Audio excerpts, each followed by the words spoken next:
이민수의 경제토크 레몬리서치 김민수 대표님과 중국 관련주 기회인가 아니면 단기 테마에 그칠 것인가 얘기하도록 하겠습니다. 중국인 단차 관객들이 막 몰려온다는데요. 어디 네. 공항에 플랜카드 들고 하나 나가야 되는 거 아닙니까? 플랜카드 제작하시면 제가 한쪽을 제가 들어드리겠습니다. 네, 제작비가 제작 제가 하라고요? 아이 네. 얼마 안 합니다. 몸쓰는 건 제가 잘할 수 있습니다. 네. 네, 그래서 지금 이쪽에 대해서 관심이 상당히 높아졌습니다. 네. 이게 벌써 2017년도죠. 사드 배치 그때 딱 단체 관광객 중단, 네. 또 2019년도 그때 코로나19 때문에 중단. 그러다가 이제 거의 침체를 걷다가 이제 리오프닝 되면서 살살살 개인 관광객 나오다가 이번에 드디어 단체 관광객까지 허용. 그러면 이제 관심이 상당히 높을 겁니다. 그러니까 과연 과거처럼 그렇게 요우커 네네. 이 사자 성조를 잘 모르겠습니다. 네. 근데 제가 요커. 요커 네. 사자가 아니라 네. 표범이다 보니까 사성이라지 사성. 성조. 성조. 네. 네. 네네네. 이런 쪽으로 봤었을 때 지금 가장 비교를 많이 해야 될 게 그거 같습니다. 이제 기대감은 높죠. 그러니까 그것 때문에 와 그러면 지난 잃어버린 한 7년, 6년 동안을 다 회복하겠어라는 관점 쪽에서 주가는 빠르게 반응하는 거 저점 대비해서 한 50% 막 올라오고 그렇습니다. 지금부터 확인해야 될 거는 그거 같습니다. 이제 숫자만 보게 되면 2019년도 나왔던 이제 관광객들 숫자를 보게 되면 그때가 코로나19 직전이 약 한 50만, 60만 정도. 그 정도다 보니까 그 정도까지 돌아갈 수 있겠느냐라는 게 첫 번째. 두 번째는 한한령 때문에 사드 배치 때문에 나와서 단체 관광객들이 없어진 불허가 된 그 전의 수치를 보게 되면 월별 90만 명입니다. 그럼 그 정도까지 돌아갈 수 있겠느냐? 그러면 최소 지금부터는 나와야 될 데이터가 50만 이상으로 가야 될 거고요. 지금 현재는 한 10만에서 15만 정도 사이 왔다 갔다 할 겁니다. 네. 이게 50만에서 90만 사이 정도까지는 빠르게 돌아가주는 게 확인이 돼야 이제 과거 수준까지 돌아가는구나라고 봐야 되겠죠. 그런데 그 수준이 안 나온다. 그러면 실망감으로 바뀌겠죠. 그리고 일단 그 수준을 확인하는 데까지 시간이 걸리잖아요. 관광객 허용했다고 뭐 다음 달에 말씀하신 수준으로 올라가는 건 아니잖아요. 그렇죠. 그게 많이 보는 단계가 이제 9월의 중추절. 네. 거기서부터 10월에 국경일 많더라고요. 중국이. 그러니까 거기서부터 9월 10월 달이 아마 가장 큰 변수로 보일 수 있기 때문에 그때까지 나온 데이터를 많이 확인하려고 할 겁니다. 그러니까 시간은 좀 있겠죠. 그 때문에 처음엔 기대감 그다음엔 숫자 확인되는 거 봐야 될 텐데 또 하나 두 번째는 이제 그런 관광객 입국이 아니라 이제 두 번째는 질적인 문제입니다. 그러면 과거처럼 중국인들이 와서 이렇게 이제 깃발 들고 왔다가 면세점 가서 이거 주세요가 아니죠.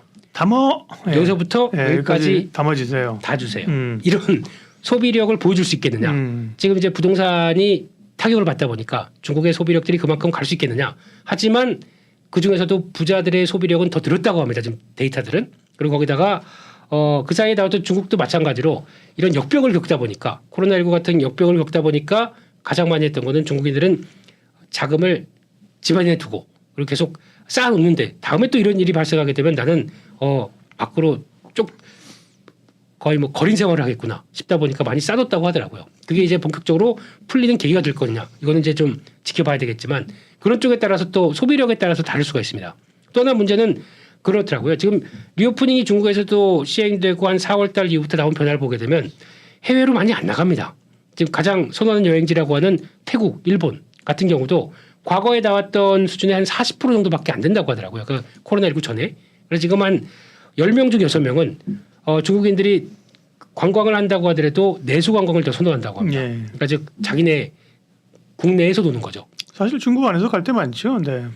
그런데 그걸 좋아할까요? 뭔가 풀려서 이제 가까운 뭐 비행기 한 1시간만 타게 되면 좀 다른 문화, 다른 쪽에 좀 우리보다는 그래도 모르겠어요. 좀 선진이라고 볼지는 모르겠지만 좀 그런 쪽의 문화를 좀 겪어보고 싶다라고 하는 욕구가 있다 하게 되면 게다가 또 제주도는 또 그들이 갖고 있지 않은 또 다른 문화다 보니까 욕구가 좀 더 클 수가 있겠죠. 이런 쪽으로 봤었을 때 그게 데이터를 무시하고도 많이 올 수 있겠느냐. 이런 어떤 숫자와 관련된 내용들을 확인하는 게 중요하지 않나. 네. 이제 기대감만으로 가기에는 예전이랑 또 환경이 다르다. 네. 제가 많이 당했습니다. 네. 이 중국 소비주 가지고 된다 안 된다 된다 안 된다 하다가 뭐 그래서 그때는 이제 리오프닝으로 그렇죠. 리오프닝으로 한참 얘기했었잖아요. 그랬는데 사실은 시세가 안 됐고 워낙 사실 지금도 낙폭과대 측면에서 뭔가 트리거가 되니까 올라온 측면이 있지 않습니까? 그렇죠. 근데 그거는 이제 빠르게 지금 확 올라왔다 그죠? 맞습니다. 그러니까 이제 뭘 봐야 되냐 하는 건데 그죠? 그러면 이제 꼭 중국 소비주가 아니라 뭔가 이제 그런 눌렸던 낙폭과대, 면세 화장품, 여행, 카지노 이런 쪽에서 뭔가 새로운 패러다임의 변화 네. 이런 걸 좀 봐야겠군요. 그렇습니다. 그래서 그게 기존의 중국 소비주의 주축이었고 그러면 지금부터는 그 주축에서 뭐가 변하겠느냐 아니면 그때 그대로 그냥 똑같이 그들의 패턴이 이어가겠느냐 여기는 한 7년 사이에 또 바뀐 것들이 있을 수 있겠죠. 그러다 보니까 그거를 체크를 하시되 가장 중요한 거는 이제 데이터 나오는 것도 보긴 봐야 되겠지만 일단 그래도 와서 가장 먼저 하는 거는 이제 자고 먹고 쓰고 이런 쪽이겠죠. 그것도 즐기고 네, 그런 쪽에서 중국에서 못하는 것 중에서 한국에서만 할 수 있는 게 또 한국에서만은 아니겠지만 한국 와서 할 수 있는 게 카지노. 그렇습니다. 네. 요즘에 이렇게 안 하죠. 네. 요즘은 뭐 누른다고 하더라고요. 그래요? 네. 네.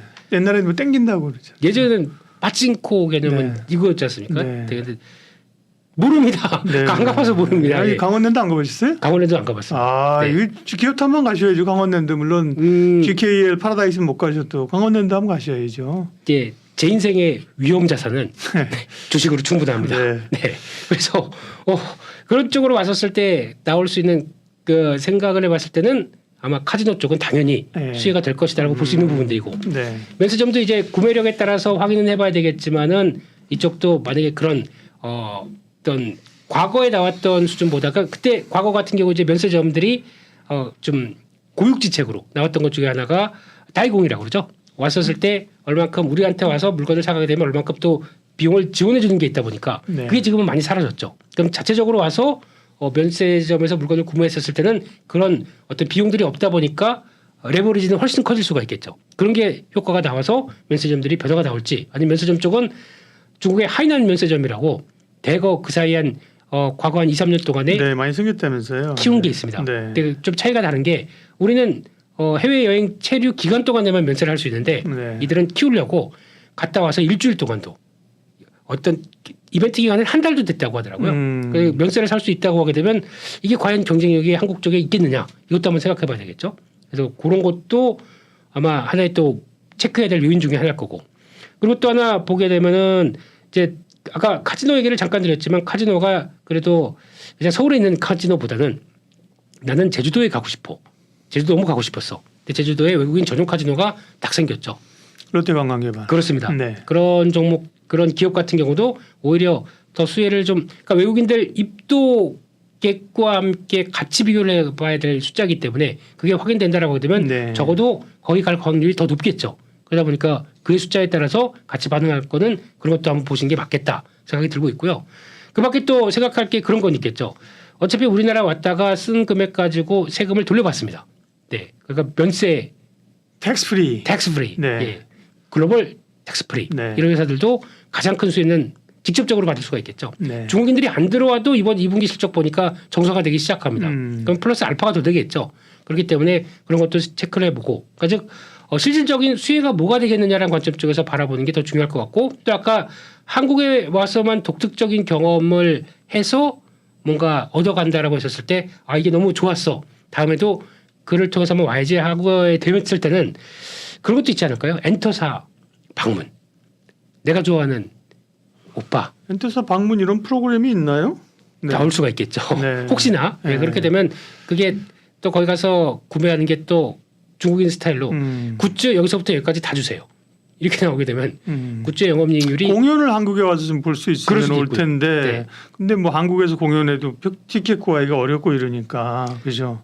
그들을 대상으로 또 나올 수가 있지 않을까. 이번에 보니까 블랙핑크가 10월 달인가요? 서울에서 글로벌 투어를 마지막을 또 여기서 피날레를 또 네. 한답니다. 그럼 그런 것 같은 경우는 와 그러면 또 이제 단체 관광객가 아닐 수는 있겠지만은 그런 것도 하나의 모멘텀이 되면서 엔터 쪽도 한국 아이돌이 보여주는 어떤 축이 될 수가 있기 때문에 그걸 또 새로운 경험으로 느낀다 그러면 하나의 관광 상품이 될 수도 있겠죠. 그런 것도 한번 또 아이디어로 가져가 보고 그래서 지금은 과거에 생각했던 중국 소비주의 뻔한 흐름이 아니라 그러니까 새로운 몸 플러스 알파가 더 맞아요. 나올 수 있다는 것을 네. 생각하면서 머리를 계속 또 투자 아이디어를 찾아야 될 것 같습니다. 그러니까요. 네. 뻔한 거 가지고는 잘 안 먹히고요, 그죠? 맞습니다. 펀한 걸 찾아요. 펀, 그죠? 와우. 네. 뻔한 걸 찾아야 되는데 네. 카지노 그러니까 중국인들의 입국 단체 관광의 편에서만 보면 그죠? 네. 말씀하신 것처럼 들어와서 뭘 할까? 예, 카지노 가고 변세 뭐 엔터까지 이제 말씀하셨고 네. 근데 이제 구조적인 변화 옛날 같은 동일한 중국인들 온다고 해서 얼마 올지도 모르겠고 그렇죠. 돈을 쓸지도 모르겠다. 네. 그러니까 이제 중국 관광주가 아니라 어떻게 보면 그냥 이런 소비 뭐 이런 그렇죠. 쪽으로 해서 생각을 하게 되면 예를 들면 화장품 같은 경우도 최근에 그 뭐 중소형 화장품 그죠. 네. 그다음에 그에 따른 OEM, ODM 이런 것들은 사실은 중국 관광객이랑 상관없이 네. 그죠. 중국이 아닌 시장이 열리면서 커지는 거잖아요. 네. 혹은 뭐 피부 미용 의료 기기 그죠. 맞습니다. 뭐 네. 이런 쪽으로 어떤 새로운 구조를 좀 써나갈 수 있지 않을까요? 그것도 두 번째로 말씀드릴 내용이었는데 역시나 우리 예리한 박사님이 바로 치고 들어오시네요. 네네. 네. 찔릅니다 우리. 네. 네. 네. 이쪽도 봐야 됩니다. 네. 왜냐하면 중국이 없이도 성과를 내었던 그러니까, 부분이기 네. 때문에 그럼 중국이 들어와서 플러스 알파로 되줬을 때 가장 또 어떤 의미 있는 굉장히 변화가 좋은 말인데 네. 지금 우리가 중국 단체 관광객 허용에 따라서 중국 소비주를 얘기하는데 네. 핵심은 중국에 기대지 않는 중국 소비주. 예를 들면 그렇죠. 그죠? 약간 네. 아이러니한 얘기일 수 있지만 네. 그런 거를 봐야 되는 시점이죠. 그래서 저는 계획이 예. 9월 달에 좀 가시려고요? 중추절 때 예. 거기 명동에 가서 예. 올리브영을 갈 생각입니다. 아, 올영을. 네, 올영이라는데 줄여서 요즘. 네. 네. 어르신들도 계시다 보니까 예, 보실 시청자분들의 네. 예, 올영에 가서 한 2시간 정도는 네, 여기 가고 가서 뭐 사나? 뭘 사나. 음. 근데 중국말이 들리는데 거기서 뭘 사나. 그 브랜드하고 연결시켜서 유심히 보려고 합니다. 근데 이분들이 사는 게 아직까지는 만약에 소비력이 있다라고 하게 되면 중장년층일 때고요. 그 단체 관광객으로 왔었을 때 그분들은 그래도 약간 알고 있는 브랜드를 좀 선호하지 않을까 하는 생각은 있겠지만 또 약간 좀 젊으신 분들은 지금 한국에서 핫한 브랜드 아니면 막 여기저기 보다 보니까 요즘 뭐 레어 뷰티라고 하더라고요. 그러니까 인디 브랜드를 갖고 있는 그런 뷰티 상품들 네. 그걸 또 선호할 수가 있겠죠. 그런 거 가지고 또 싹 쓸어간다. 그럼 그것도 하나의 변화가 될 수 있겠죠. 그래서 그런 판단의 기준들을 한번 직접 보는 건 좋은데 지금은 일단은 지금도 잘했다라고 하게 되면 인디 브랜드 관련된 쪽의 종목들 또 OEM, ODM 종목들이죠. 이쪽이 지금 일단 뭐 코스맥스 같은 경우 실적도 잘 나고 많이 움직였습니다. 근데 코스맥스나 이 OEM, ODM 종목들의 가장 큰 특징은 이게 그러면 중국에서도 많이 컸다고 그러죠. 중국의 토종 브랜드가 많이 커서 지금 대표적인 아모레퍼시픽이나 LG생활건강이 오히려 차별을 받았다. 그래서 이쪽이 고차이라고 합니다. 그들의 왜곡심에 따라서 소비를 했던 것들이 있다고 하더라도 이런 회사들이 클 수 있었던 배경은 어떤 새로운 브랜드들이 또 북미나 일본이나 이런 데서 또 이어지다 보는데 그 브랜드를 만들어주는 회사가 이런 회사들이겠죠. 근데 가장 중요한 거는 중국에서도 그러면 OEM, ODM 업체들이 있으니까 거기서 주문하면 되지 않아? 라고 했는데 중국의 OEM, ODM 회사 1위 업체는 매출 구성을 보게 되면 첫 번째 마스크팩 만듭니다. 예. 두 번째 물티슈 만듭니다. 이게 네. 매출의 70%를 차지합니다. 마스크팩도 한때 열기가 있었죠. 중국에 뭐 무슨 뭐 광군제 열리고 이러거나 그랬는데 이제 마스크팩은 정말 쑥 들어갔네요. 마스크팩을 안 하나? 그러니까 패턴이 바뀌는 것 같아요, 그죠? 그렇습니다. 그리고 나머지 30, 그러니까 이게 한 70%를 차지하고 나머지 30%가 기초 화장품을 만들어줍니다. 네. 이 OEM 업체들이 예. 기술력이 높다고 볼 수 없겠죠. 근데 국내 업체들은 OEM보다 ODM을 더 손해합니다. 브랜드 업체들 오세요. 네, 우리가 이렇게 해서 그런 거 개발하는데 이런 거 해서 브랜드 맞춰서 딱 가시는 게 어떻겠어요? 이렇게 제의를 해줄 정도죠. 그래서 그걸 맞춰서 나온다 그러면 훨씬 더 OEM 단순 OEM보다 단가가 더 높습니다. 그렇게 되면 그게 성공한 회사들이 지금 이제 부각을 받고 있는 거죠. 코스맥스, 뭐 한국콜만 마찬가지겠지만 CNC 인터내셔널 이런 회사들 같은 경우도 그래서 레벨업이 되고 있다라는 쪽에서 이런 회사들 눈여겨 보셨으면 좋겠고요. 거기다가 이제 또 뭐 조금 작은 종목이긴 하지만 VT 이런 종목 같은 경우도 성과를 잘 냈습니다. 그러니까 뭐 지금 보통 로맨이라는 브랜드를 갖고 있는 아이패밀리 SC 같은 경우도 시장에서 실적 잘 내다 보니까 꾸준하게 우상향 계속 이어지는 모습들인데 이거는 일본의 로손이라고 하는 편의점 브랜드 쪽에서 딱 공략 잘하고 하다 보니까 성과가 났었는데 네. 그것도 마찬가지지만 뭐 이런 VT 같은 경우 니들샷이라고 하거든요. 예. 마이크로 니들 기술을 통해서 따끔따끔하게 침투하는데 피부 이뻐졌어. 이렇게 되는 전략들 이런 것들도 같이 보시면서 새로운 예전에 봤던 뭐 아모레퍼시픽이 아니라 새로운 쪽의 변화가 나오고 있다. 그리고 또 하나는 그러면 국내 화장품들 잘 나가게 되면 그 용기 만들어주는 회사가 있겠죠. 폼텍코리아. 예, 이런 쪽들도 같이 증설하면서 성과를 이어간다 이런 것도 한번 볼 필요가 있지 않나라고 생각됩니다. 피부 미용기기는 어떠세요? 이건 말씀드린 것처럼 뭐 중국인들이 와서 이걸 소비하는 건 아니지만 네. 또 아까처럼 중국 소비주 가운데 중국이 빼도 잘 갈 쪽이기 때문인데 많이 올랐다가 뭐 비올 이런 것도 좀 조정을 받았고 원택 이런 것도 실적 좋다 그랬는데 주가를 보자. 원택은 잘 가고 있고 그죠? 네. 클래시스 네 많이 오르긴 했어요 이쪽도 그죠? 구조적 성장률로 오르긴 했는데 네. 피부 미용 의료기기에 대한 시각은 어떠십니까? 이쪽도 긍정적으로 보지만 실적 발표하고 실적에 따라서 차이가 나더라고요. 네. 그래서 아마 다음 분기 때 약간 좀 주춤할 거다라고 보는 쪽은 뭐 비올 같은 경우는 또 그런 얘기 나오다 보니까 약간 또 조정이 나오고 있는데 네. 이쪽도 조정 맞추게 되면 계속 봐야 될 섹터는 맞는데 주가가 좀 올라와 있다 그러면은 대응하기는 좀 힘들겠죠. 그런 쪽에서 오히려 지금 최근에 부각받는 것 중에서 뭐 하이로닉 같은 경우 새로 뭐 필러 관련된 얘기들 많이 나오면서 네. 레벨업을 계속 시도하고 상대적으로 저평가다 이런 것들 보시면 좋을 것 같고요. 특히 파마 리서치 같은 경우도 성과 좋은데 주가는 실적 발표 전에 강했다가 차익 매물 나옵니다. 이런 것들도 거의 이 미용기기와 화장품을 같이 갖고 있기 때문에 성과는 여전히 긍정적일 것이다 이렇게 바라보고 있습니다. 김민수 대표님과 중국 소비주 얘기였습니다. 오늘 중국 소비주의 핵심은 안고 없는 찐빵입니다. 중국 소비주 가운데 중국을 덜어내도 잘 될 게 뭐냐. 그렇죠. 네, 네. 이런 데 포커스를 맞춰 항상 남과 다른 생각을 해야 되거든요. 그죠? 네. 네. 그래서 액션이 약합니다. 생각만 많다고 돈 예 그렇습니다. 네, 어쨌든 울컥했습니다. 생각이라도 달려야 됩니다. 네. 네, 액션은 나중에 하면 되는 거고. 네, 중국 소비주 얘기 함께했습니다. 고맙습니다. 감사합니다.